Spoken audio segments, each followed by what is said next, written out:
Je sais pas quoi faire de ma vie. Je vais pas y arriver. Je suis rouge. Ok, 1, 2, 3.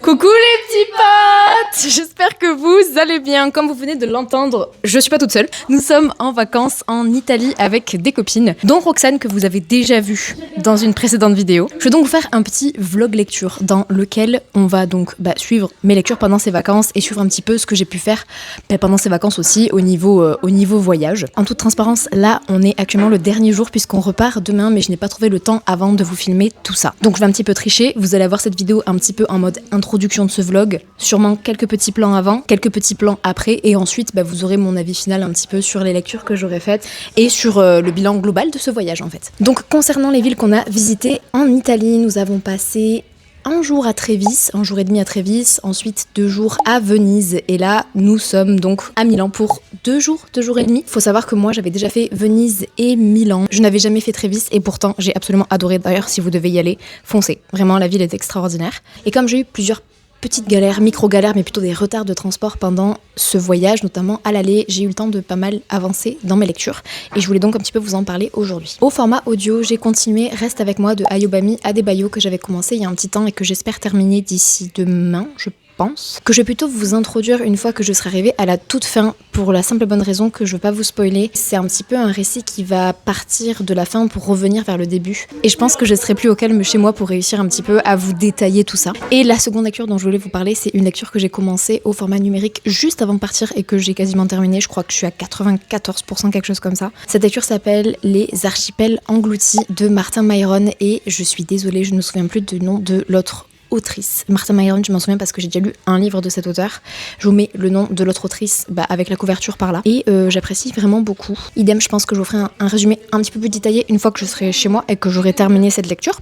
Mais en gros, on va être sur un roman young adult où on va avoir plusieurs archipels qui vont entrer en conflit, on va dire, surtout envers une archipel bien en particulier, et cet archipel-là va se couper de toutes les autres. Et en fait, cet archipel caché, tout le monde cherche à l'atteindre pour la simple et bonne raison qu'ils ont accès à la magie des runes. Je vous en dis pas plus, je développerai peut-être un petit peu plus une fois rentrée chez moi, et une fois que j'aurai terminé ce livre. Mais voilà, en gros, on est là-dessus, et j'ai acheté un roman, idem, que j'ai dans mon sac, et que je vous montre une fois que je suis rentrée, mais j'ai pas mal de choses à détailler. Donc je vous laisse avec quelques plans, je termine mon voyage, et je reviens vers vous.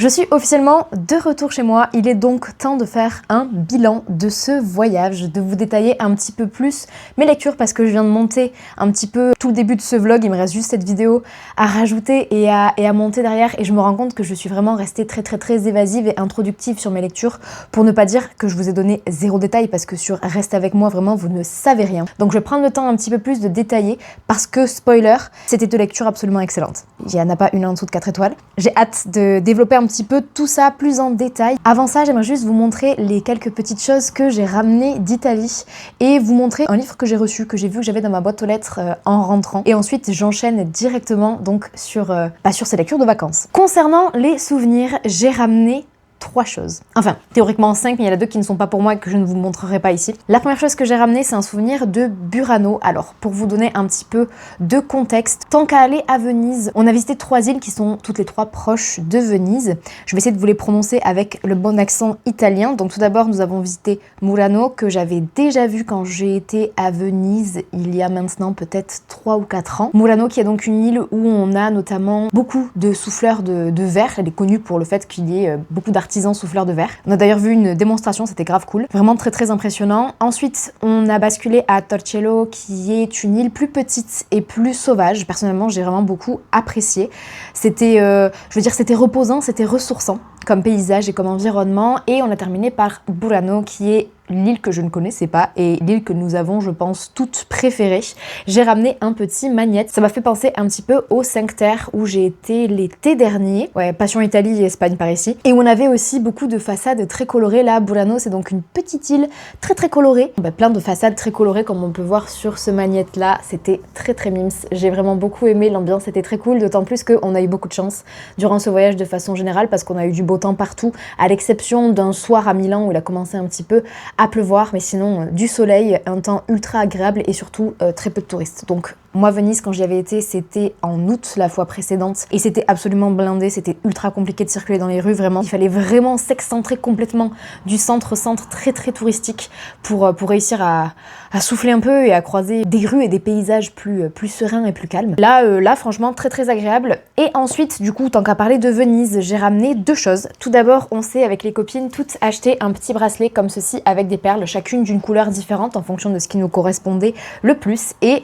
j'ai bien évidemment ramené un bouquin. Donc le livre que j'ai ramené, il s'agit de The Lost Daughter of Venice de Charlotte Betts, que je ne connaissais pas du tout, mais j'avoue que j'ai une attirance toute particulière lorsque je pars en voyage à essayer de ramener des livres qui se passent dans la ville que j'ai visitée. C'est une chose, je crois que j'en avais parlé dans mon vlog précédent de vacances quand je suis partie à Barcelone et en Provence surtout, où j'étais assez triste en Provence de ne pas réussir quand je visitais des lieux historiques, des lieux touristiques, à trouver des livres dans lesquels on retrouve en fait le lieu que l'on vient de visiter, la ville que l'on vient de visiter, à l'exception du comte de Monte Cristo que j'avais donc ramené. D'ailleurs, je crois que j'ai pas du tout fait de vlog pour la Provence. Et pour Barcelone, je vous dis des bêtises, juste je vous ai présenté ces livres-là dans mon book haul du mois de septembre. Alors en gros, de ce que j'ai compris, mais j'ai lu le résumé un peu de travers, on va suivre une jeune fille qui est, me semble-t-il, héritière d'un quelconque palais vénitien. Et sa famille a été, suite à certains scandales, exclue, sauf que là, elle se retrouve à repartir sur Venise. Elle va apprendre, je crois, qu'en fait, l'héritage a été repris par une tante lointaine ou quoi que ce soit, et il va y avoir des secrets qui vont être découverts, et elle refuse de quitter Venise tant qu'elle n'aura pas découvert tous ces secrets. Et si je ne dis pas de bêtises, on a un triangle amoureux. Ça se passe dans les années 1919, ça fait romance historique. Ah là, on est absolument dans ma came. 100% dans ma came, donc j'ai très hâte de le découvrir. Je vous en dirai des nouvelles, je pense que je vais très vite le lire. J'en profite pour dire que j'ai trouvé un autre livre que je n'ai pas acheté. Je vous mets la couverture par là parce que je ne me souviens plus du titre, mais il s'agissait d'une BD en italien et je voulais absolument trouver un livre en italien pour pouvoir essayer d'apprendre l'italien en lisant des œuvres avec peu de texte et beaucoup d'images si possible. Ce qui était le cas de cette BD qui a très peu de texte et qui me semblait, sur les quelques pages que j'ai feuilletées, vraiment très abordable, mais c'était pas raisonnable. Toujours est-il que je me la suis notée et que je vous partage dans tous les cas ce titre si vous souhaitez vous aussi peut-être. C'est un peu niche, mais vous mettre à la lecture en italien, en sachant que j'apprends l'italien depuis presque un an maintenant. Enfin, j'apprends l'italien. J'ai Duolingo et j'ai des petits cahiers d'exercices de collège que je pioche et je fais quelques exercices de temps en temps. Alors c'est 3 fois rien, mais c'est juste pour essayer un petit peu parce que l'italien, je le comprends globalement, c'est-à-dire que si on me parle de choses basiques, je vais réussir à comprendre ce qu'on veut me dire, mais je ne sais pas répondre, ou alors je réponds en espagnol, ce qui est extrêmement frustrant parce que c'est vraiment un automatisme. Je compte même plus le nombre de fois où j'ai dit perdon en espagnol à chaque fois que je voulais dire pardon à quelqu'un au lieu de dire scusi ou mi dispiace, alors que je sais le dire en italien, mais vraiment j'ai ce réflexe d'espagnol qui vient systématiquement. Donc l'objectif étant de améliorer ma compréhension orale, améliorer ma compréhension écrite avec des BD et pratiquer, mais ça c'est un peu plus compliqué. Voilà pour la partie souvenirs d'Italie. Si je dois faire juste rapidement un petit bilan global, ce que j'ai préféré, c'est un peu un mélange de tout. Si je prends quelque chose de chaque endroit, je vais dire que j'ai absolument adoré le cadre de Venise. J'ai beaucoup aimé le calme et la sérénité et la grandeur de la taille de Trévise parce que vraiment c'était très agréable de s'y promener. Il y avait vraiment très peu de touristes et c'était un plaisir, vraiment un grand plaisir. J'ai eu la sensation, un peu ce sentiment d'appartenance que je peux avoir dans certaines plus petites villes d'Espagne. Et ce que je vais prendre dans Milan, ça va être plutôt tout le côté commerce, tout le côté nourriture, gastronomie, parce que j'ai trouvé que c'était beaucoup plus facile de réussir à trouver de bons endroits authentiques un petit peu où manger à Milan plutôt qu'à Venise. Bon, à Trévise aussi, hein. J'ai mangé qu'une seule fois dans un restaurant à Trévise, c'était excellent, on a très bien trouvé aussi, mais le large choix de Milan est vraiment très attrayant. Donc voilà, il y a des choses à piocher un petit peu partout et du coup j'ai vraiment du mal à dire quelle a été ma ville préférée. Juste, il y avait du bon dans toutes les villes et il y avait dans certains endroits des choses qui m'ont peut-être un petit peu moins plu, mais il n'empêche que les choses qui m'ont un petit peu moins plu ne font pas le poids face aux choses qui m'ont vraiment plu dans chacune des villes et c'était un excellent voyage. J'enchaîne de suite avec le service de presse que j'ai reçu. De la part des éditions Flammarion, j'ai reçu donc les aventures de Pinocchio, illustrées et animées par Mina Lima. Si vous ne connaissez pas ces éditions, elles sont extraordinaires. J'ai déjà celle de la petite sirène que j'avais aussi reçue en service de presse. Et donc c'est bien un roman qui va être illustré. Déjà les illustrations sont absolument incroyables, hein. Entendons-nous. C'est absolument divin. Je vais pas trop vous spoiler non plus en vous montrant 46 pages, mais moi ça me fait délirer. La beauté des pages. Et ensuite on a aussi des petites, comment ils ont appelé ça? Ils disent que c'est animé, des sortes de petites choses qui vont bouger. Alors par exemple, comme ici, ça me fait penser, vous savez, aux cartes d'anniversaire un petit peu. Mais on va avoir des personnages, des sortes de pages, de planches, de personnages cartonnés ou de décors cartonnés qui vont être capables de bouger, de s'animer. Voilà, donc je veux pas tous les regarder parce que je compte le lire et les découvrir au fur et à mesure, mais j'espère vous en avoir donné un petit aperçu. Je sais qu'avec l'approche des fêtes de fin d'année, c'est des cadeaux que je trouve extraordinaires à faire. Attendez, il me faut un petit peu de café, là ça va pas.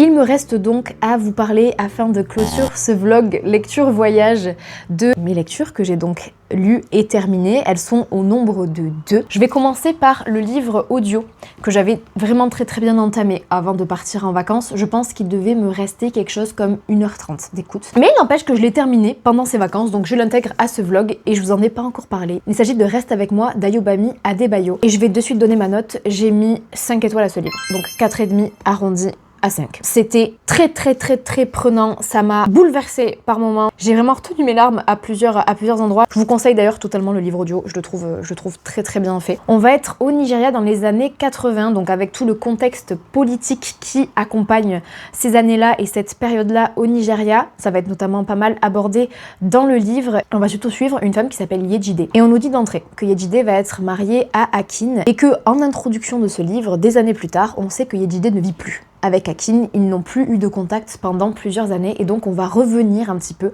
sur leur vie pour essayer de comprendre qu'est-ce qu'il s'est passé. On va être sur donc ce couple Yejide et Akin qui se sont rencontrés à l'université, qui se sont mariés assez vite parce qu'il y a vraiment eu une parfaite entente entre leurs deux personnalités, leurs deux caractères. Vraiment, on est sur des personnes qui sont en harmonie, on peut dire ça comme ça. Donc ils sont mariés et 4 ans dans ce mariage, il se trouve que Yejide et Akin n'ont toujours pas d'enfant. Sauf que Akin est le fils aîné de sa famille, il est donc l'héritier et il est attendu de lui qu'il fournisse une progéniture. La faute est directement attribuée à Yejide, qui va consulter un très grand nombre de médecins, de spécialistes en tout genre pour essayer de faire en sorte de parvenir à tomber enceinte jusqu'au jour où on a une jeune femme qui va apparaître sur le pas de sa porte en annonçant qu'elle est la seconde femme de Akin et il se trouve qu'en effet Akin a accepté de prendre une seconde femme, chose qu'ils s'étaient tous les deux absolument jurés de ne jamais faire dans leur mariage. Yejide le prend extrêmement mal, elle prend toute la faute sur elle en se disant que c'est de sa faute si Akin a pris une seconde femme parce qu'elle n'arrive pas à tomber enceinte et donc elle va rentrer dans une espèce de folie à vouloir absolument tomber enceinte de façon à ce que Akin lâche sa seconde épouse. Et je n'en dis pas plus parce que je pense qu'il faut le découvrir. Alors encore une fois, je pense que je vais vous mettre les trigger warnings directement en description parce qu'ils spoilent une partie de l'intrigue. Mais c'est vraiment un livre que qui a été extrêmement prenant, extrêmement bouleversant. Vraiment, je vous assure, il a fallu retenir les larmes à plusieurs reprises sur le livre audio. La fin, je l'ai faite dans le bus pour aller du centre de Milan jusqu'à l'aéroport de Bergame. J'ai un peu serré les dents. Je vous recommande grandement ce titre-là et je vais très rapidement me procurer un autre livre de cette autrice alors je me souviens plus du nom de ce second livre, mais je sais qu'il est sorti en poche et pareil je vous le mettrai par là. Comme ça vous aurez un petit visuel sur l'autre roman qu'elle a pu faire. Je crois que c'est pas le seul, mais c'est un des seuls qu'elle a écrit toute seule.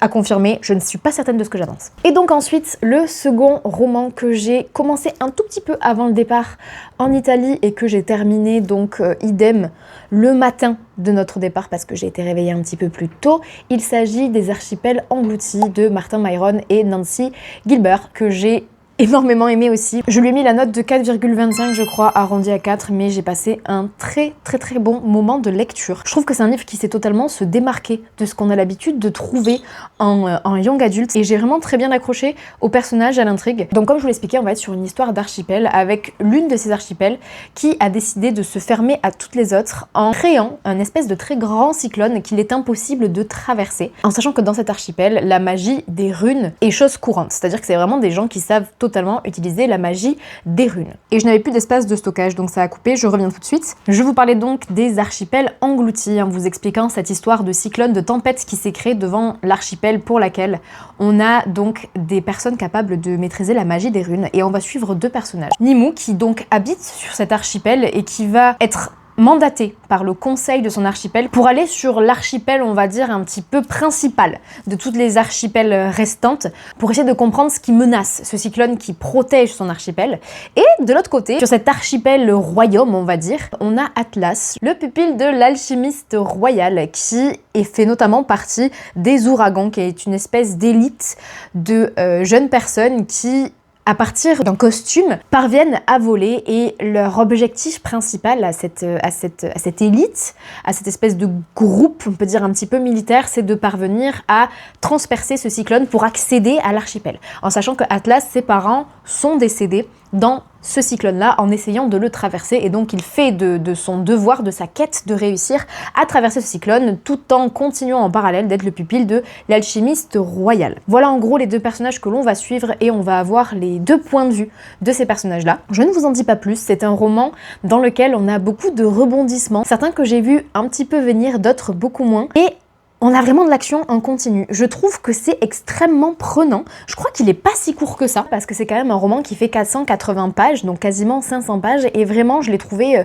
Il n'y a pas eu de moment où j'ai soupiré parce que j'ai trouvé ça trop long, où il y a eu trop de descriptions potentiellement. Tout dessert le récit, et j'ai vraiment passé un très bon moment de lecture, donc je vous le recommande très chaudement. J'ai oublié de le préciser, mais c'est un service de presse que j'ai reçu grâce à la plateforme NetGalley. Ça ne change bien évidemment en rien mon avis, vous le savez maintenant. S'il faut tailler un service de presse, je taille un service de presse. Si c'est un 1 étoile, c'est un 1 étoile, il n'y a pas de souci là-dessus. Voilà, mais je voulais vous le préciser dans tous les cas. Donc voilà pour ce vlog voyage / lecture, et je vais juste prendre le temps de vous rajouter qu'il y a un troisième roman en fait que j'ai commencé pendant ce voyage, puisqu'une fois que j'ai terminé ces deux livres, il me restait encore un petit peu de trajet, un petit peu de temps de transport à tuer, et j'ai entamé deux romans. Donc au format audio, j'ai entamé La ferme des animaux, que je voulais lire depuis super longtemps, et mon copain l'a lu la semaine dernière, il m'a dit il est super, donc je le lis à mon tour. Et j'ai aussi entamé le second tome de Peau d'âme sur ma liseuse, idem, que j'ai reçu en service de presse à travers NetGalley. Je vous en dirai donc des nouvelles, soit dans mon bilan lecture du mois d'octobre, si j'arrive à le terminer d'ici littéralement ce soir. Je pense que ça va être complexe. Ou alors, ce sera pour novembre. Dans tous les cas, j'espère que ce vlog vous aura plu. Un petit peu déçue de ne pas avoir pu tourner plus de plans en Italie pour vous donner un peu plus mon impression tout au fil des lectures. Mais j'espère que ça vous convaincra quand même de découvrir ces deux romans. En attendant, je vous souhaite de très belles lectures, et on se dit à très bientôt pour une nouvelle vidéo. Salut!